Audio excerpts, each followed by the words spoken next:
Шановні українці, доброго ранку. Dear Ukrainians, good morning.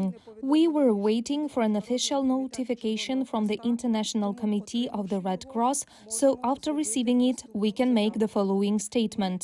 We agreed on the creation of a humanitarian corridor from 9 a.m. Ukrainian time today, March 5th, in two directions, Volnovakha, Mariupol.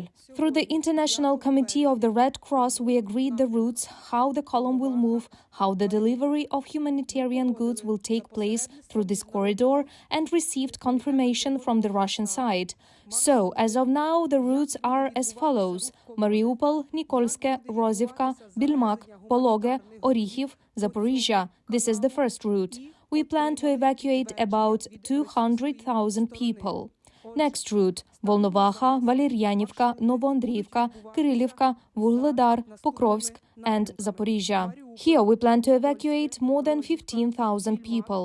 The Red Cross guarantees the ceasefire. The Red Cross will be present and will lead the column which will move along these routes.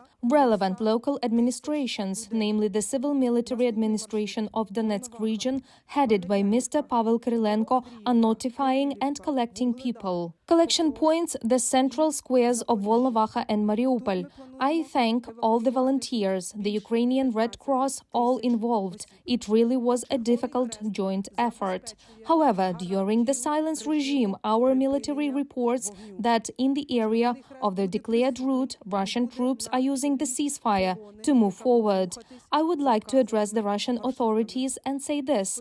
We have agreed through the Red Cross, using international conventions, that the silence regime will be observed. There should be no advance of Russian troops. We use these channels to evacuate civilians, women, children, and also to deliver humanitarian goods to those who stayed, its medicine and food. Therefore, I appeal once again to the Russian authorities to allow the evacuation of people in peace, to stop the advance of their troops if this is what is happening. We are now checking this information. The whole world is watching. I sincerely hope that this first step will end positively and will continue, and people will get to shelter and won't have to sit for weeks under the rubble in the basement without water, without communication, and without food. We collect information from all the regions: Sumy, Chernihiv, Zaporizhia. We know, we remember, Kiev region, Dimir, Bogdanovka, Kherson. We all know you, remember you, and develop evacuation routes.